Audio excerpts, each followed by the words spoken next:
Well, good morning. Oh, here we go. Nice and loud.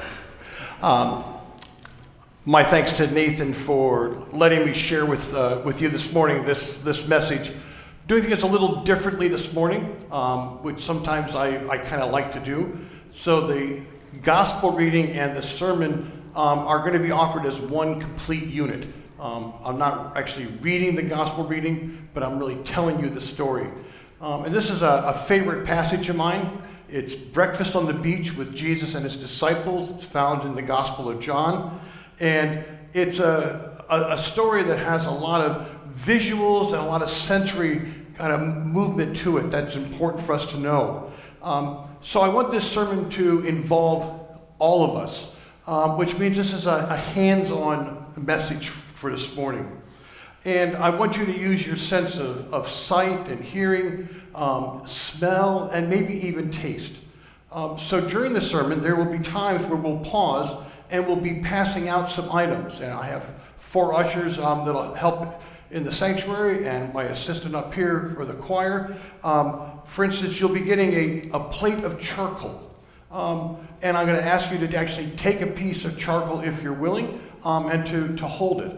Your hands are going to get dirty. So following that, you will get a wet wipe so that you can clean your hands. And you'll put the charcoal back on an empty plate along with the used wet wipe. There'll also be a piece of bread coming around. You're welcome to break off a piece. If you want to eat it, you may. It is not gluten-free, and my apologies to my wife for that and anyone else. But you can, hold a piece of bread. And then lastly, there'll be a container that has some sardines in it. No, you do not need to eat the sardines, but I want you to at least smell the fishy smell to add to our moment. When the items are passed to you, you'll then pass them to the person next to you, and we'll try to make sure that everyone gets served. So again, as a pastor for 41 years, there were times I'd like to do things differently in worship, but this morning I'm doing this not just to be different, but I really want us to use our senses to understand this story in its complete way. And our senses were made by God. Our sense of smell is one of the strongest memory triggers that we have. And so as you're smelling some of these items today, I'm hoping it'll help to bring the story to life for you in a different way. I want us to be able to enter into this story, understanding what the disciples were going through as they meet Jesus on the beach on that Sunday, on a Sunday time or a daytime following the resurrection. So as Pastor Nathan has mentioned, we're gathering here in this season of Easter.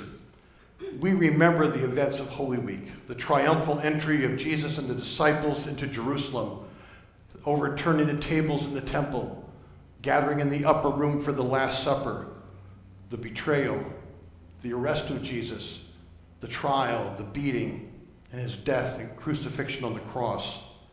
We remember the silence of Holy Saturday and the joy of the dawn of Easter. We remember on Easter morning the women going to the tomb and finding it empty. And then we learn that Jesus appears to Mary, and later in that evening to the disciples as they are gathered in an upper room. And a week later he appears once again to the disciples. But beyond those 2 appearances, we don't know a whole lot about what the disciples are doing. We can imagine the disciples being a bit confused and frustrated. I mean, they've gone through all these events of Holy Week. Then Easter evening, they see Jesus. A week later, they see him. But what do they do in between times? What are they supposed to do? Where is Jesus? Why aren't they seeing him each and every day?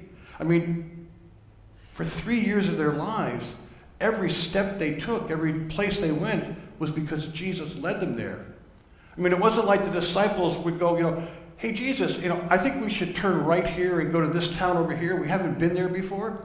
No, we don't hear the disciples giving directions and taking the lead. Jesus is the lead all the time. And now there's 7 or 8 of them, as our story would tell us, gathered together, kind of wondering, well, what the heck do we do now? Where do we go?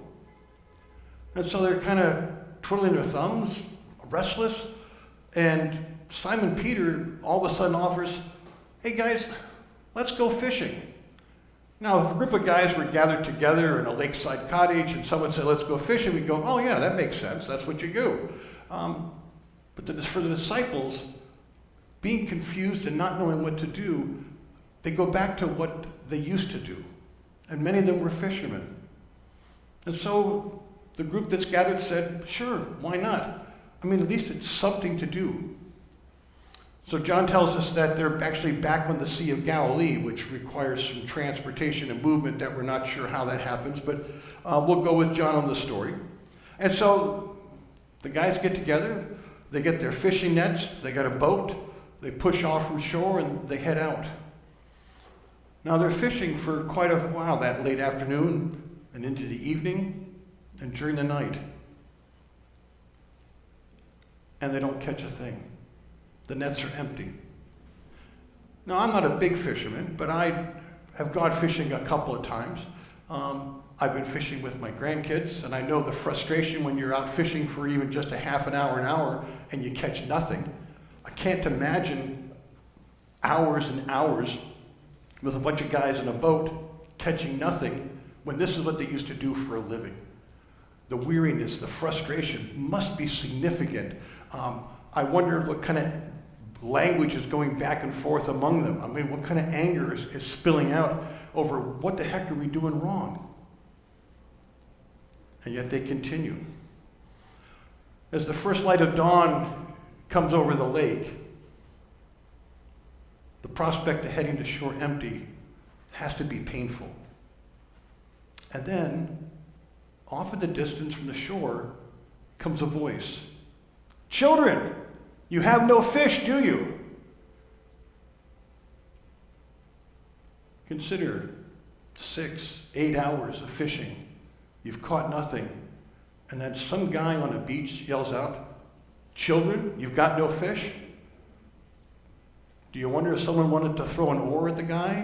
What they wanted to do and respond? I mean, how dare he insult them by calling them children? I mean, these are grown men who have been fishermen. They know what to do. And why insult them that they have no fish? They have to be troubled.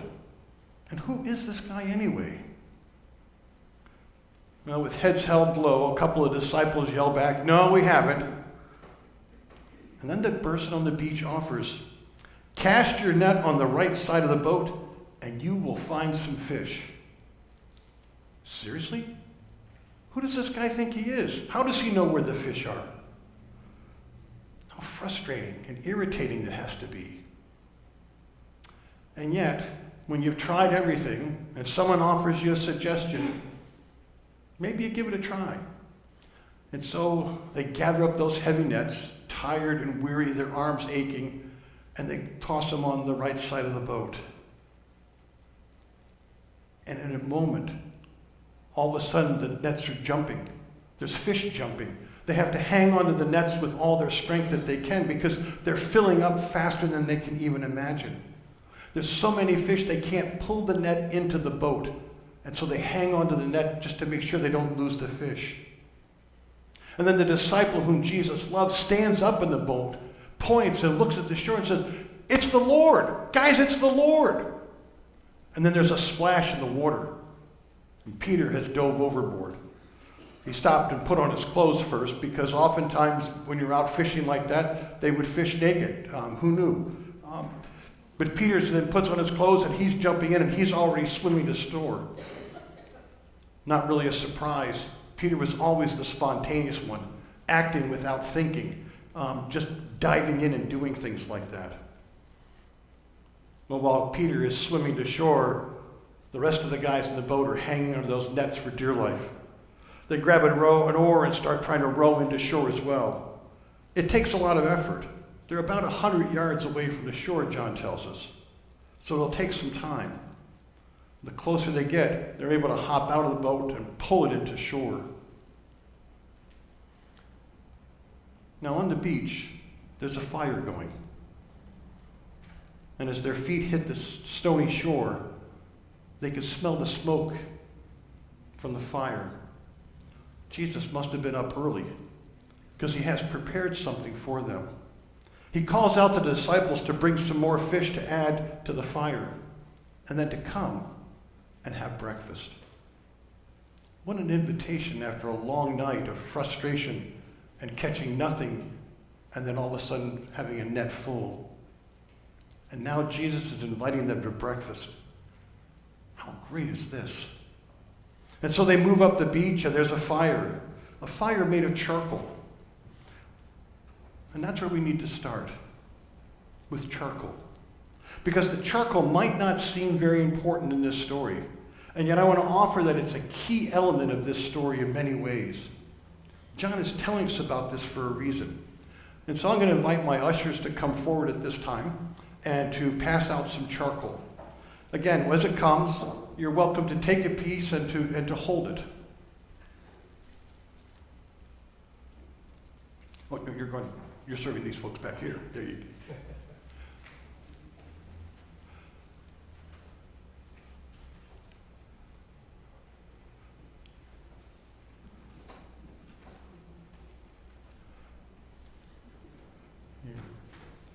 Hey, Josiah, can you come and help me?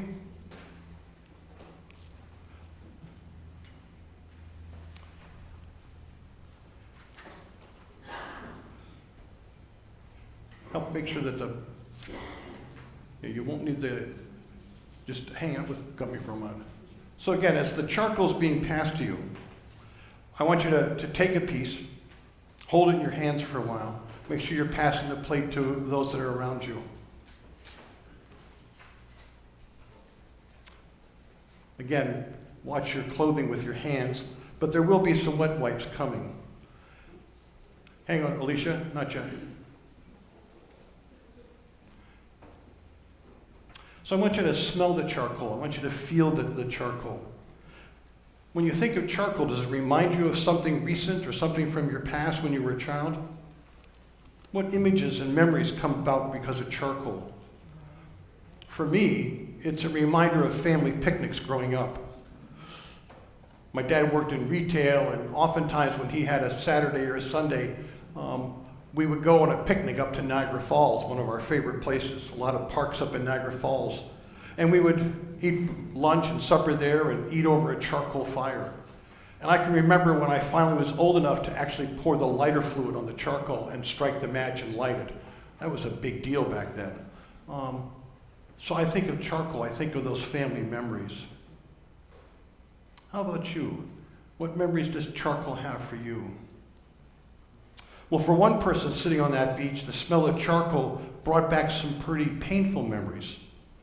Can you guess who that would be? Who might not like the smell of a charcoal fire? John wrote about that account, and he wanted us to notice something.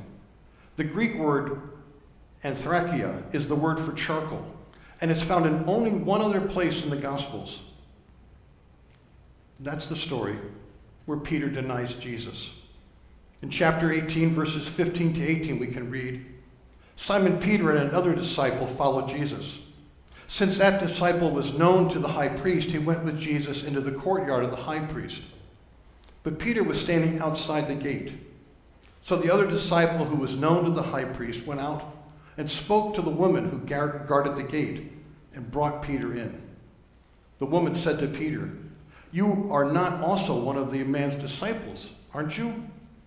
And Peter said, "I am not." Now the slaves and the police had made a charcoal fire because it was cold, and they were standing around it and warming themselves. Peter was also standing with them and warming himself by the charcoal fire. It's the same word used for the courtyard fire, where the servants of the high priest stood warming themselves through the chilly night of Jesus' trial. And it was there that Peter denies Jesus 3 times. I wondered as Peter smelled the coal in his hands and remembered that night, not so many nights ago, when he had denied that he even knew who Jesus was. The smell of charcoal might smell like betrayal. But can you smell the times that you kept silent when you should have spoken up and spoken about who Jesus was, but stayed silent? Maybe we simply remember that we are not super Christians, that we make mistakes, that we bumble around trying to do our best, but not always really making it. that our faith gets watered down or complicated because of the situations that arise in our daily lives. Are we really much different than Peter? If you feel a bit like Peter this morning, then you are in good company. And the good news is that Jesus is taking Peter's betrayal and doing something with it. Well, the ushers will now pass an empty plate to you with some wet wipes. You're welcome to put the charcoal back on the plate. Clean your hands. If you want to put the wet wipe back on that charcoal plate, they'll collect those and bring them back to the front. Oh, thank you.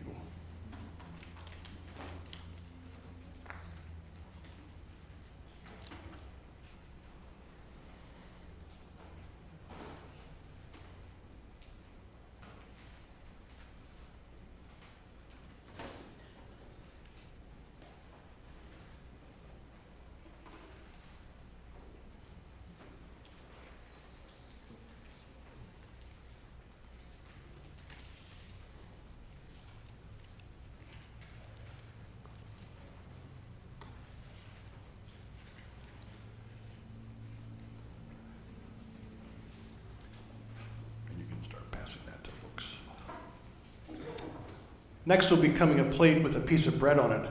Again, you're welcome to break off a small piece if you want and hold it. If you want to eat it, you may. You don't have to.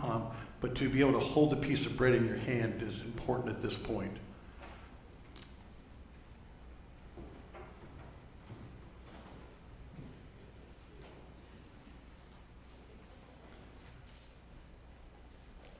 And then we'll do the bread next to Alicia.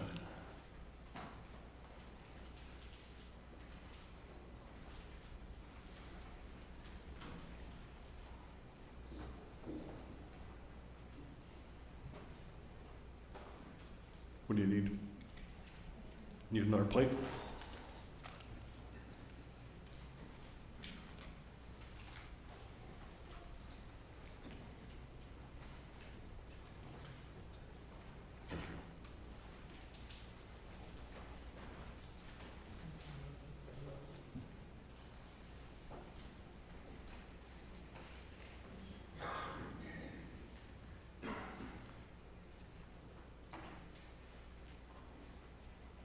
Okay, we can bring that up, Donnell.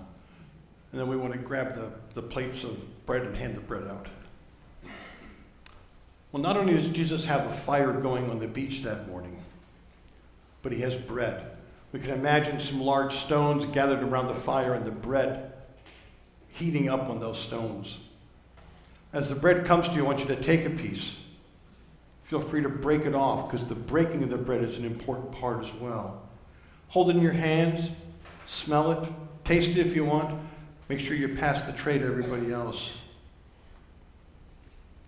Can you remember a time of smelling fresh baked bread? Maybe at home, maybe at a bakery. I wonder if the bread reminded Jesus' friends of another time when Jesus took bread and broke it and offered it to them. A meal in an upper room where Jesus held that bread and gave thanks for it and broke it and gave it to them, saying that his body was like that bread and that it was going to be broken. It may not have made a lot of sense that night in the upper room during the Passover meal, but I wonder, as they sat on that beach and Jesus hands them a piece of bread, if perhaps a light went off, if perhaps it dawned on them a little bit more about what that meant. Does this really have something to do with the crucifixion? Is that what Jesus was telling us? Jesus told them that every time they eat that bread, they will remember what he has done for them. And as Jesus handed the bread to them, I wonder if they noticed the scars in his hands as he passed the bread. We live in a broken world. We don't need to watch the news or listen to it for more than 5 minutes to realize that. Can the bread remind us of the one who took all that brokenness so that we can be made whole? Does it remind us of taking communion perhaps last Sunday or a couple weeks ago? I hope it does. What about this morning as we will gather for worship and we'll offer the prayer of our Savior, where we'll give thanks to God for our daily bread? Take a moment to to think about bread, the bread that Jesus offers to us, the bread that is broken for us.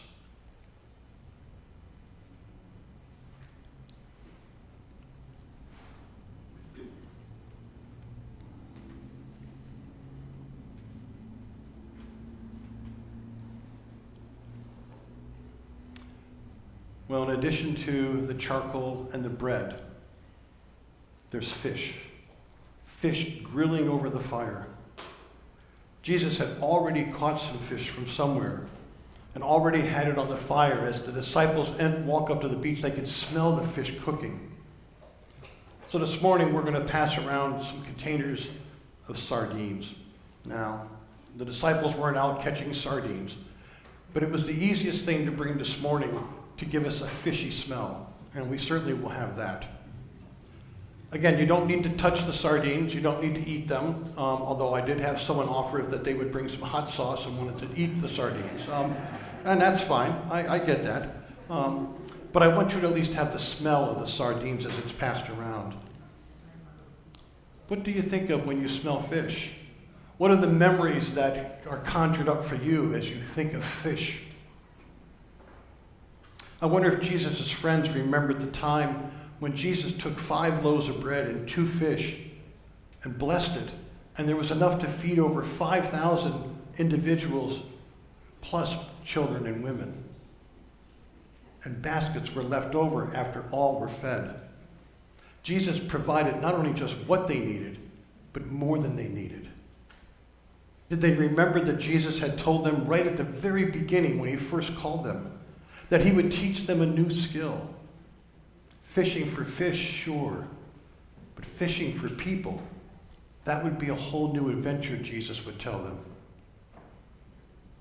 Do we remember this morning as we smell the fish of God's provisions for us, that God can turn the impossible into the possible? Do we remember that the tasks that are given to us is to tell others about the good news of Jesus Christ, and the good news that God provides for what we need? This morning, I want you to sit with the smell, the sight, and the touch of breakfast while I tell the rest of the story in John's Gospel. As I read, feel free to smell your hands. You can even close your eyes if you like and think a little longer. Visualize that charcoal fire on the beach by a sea. John writes to us that when they had finished breakfast, Jesus turned and spoke to Peter. I wonder what Peter thought at that moment. I wonder if it was, oh my gosh, here it comes. Now I'm going to get it. Here comes the lecture. I know it. But instead, Jesus is not in the business of lecturing people, especially his disciples. He's in the business of putting people back together. And so he asked Peter, do you love me? Not, will you try harder the next time? Not, do you promise to not make any more mistakes? Not, will you deny me again? But rather, do you love me? Isn't that the most important question? It's not based on our performance, not based on our ability to say the right things in the right moment. Just as well for Peter and just as well for us. Do you love me is what Jesus asks. And he asked Peter 3 times. One time, perhaps, for each time that Peter denied him around that charcoal fire nights before. Jesus chose this spot around another charcoal fire to wipe away the bad memory that Peter had and to replace it with a new memory. He could have confronted Peter in any other spot at any other time in the past couple of weeks, but he chose that moment there on a beach around that fire. Perhaps Jesus did this because he wanted Peter to smell the smoke and the charcoal, to hold the broken bread and to eat the fish, so that his entire his entire senses would remember what Jesus was doing for him. It's as if Jesus says, Peter, remember how I called you to the shore of this very lake. and you gave up your fishing just to come and follow me. I've taught you to fish for people instead. Remember how I promised to do great things, to never deny me, Peter, and remember how you promised to do great things, never to deny me, and to defend me to the end. Remember that it was around a campfire like this that you failed, but it was also around a campfire like this where you were forgiven and you were given grace. Now go and feed my sheep. In this moment, Jesus chooses Peter. He chooses Peter to care for the followers after he is gone. Peter's failure hasn't canceled him out, hasn't denied him the opportunity to continue to serve and even to lead. Peter chooses to lead, and Jesus chooses us to go with him. And that is the great news, and also the great challenge. For God uses broken things, and we remember that it takes broken soil to produce a crop, broken clouds to produce the rain, broken grain to give us the bread, and broken bread to give us the strength that we need. It's the broken alabaster box that gives us forth perfume, and it's Peter, broken, weeping bitterly, who returns to greater power than he ever imagined for himself. I wonder what it was really like that morning on the beach, sitting around a fire having breakfast with Jesus. In my image of heaven, it would include a time of sitting on a beach and having breakfast with Jesus. That would be spectacular. To be fed by him, to sit at his feet and hear his stories, to be warmed by the fire, sharing bread. How wonderful. Because it reminds us that we are broken. Others have experienced failure and frustration after working so hard. And in those moments, it's good for us to hear Jesus calling to each of us, come, sit with me, have breakfast, warm yourself by the fire, take a load off your feet, relax. Come no matter what has happened to you in the day that's leading up to this. And no matter what you have done or what you've left undone, that doesn't matter. Come and sit by the fire. Jesus extends the invitation to each and every one of us to be present with him, to know his peace, his grace, his forgiveness, and most of all, his love. For me, it's a story that gives me hope and gives me peace, and I hope it does the same for you. Blessings to all of us this day, and thank you for the opportunity to share this story with you. Amen.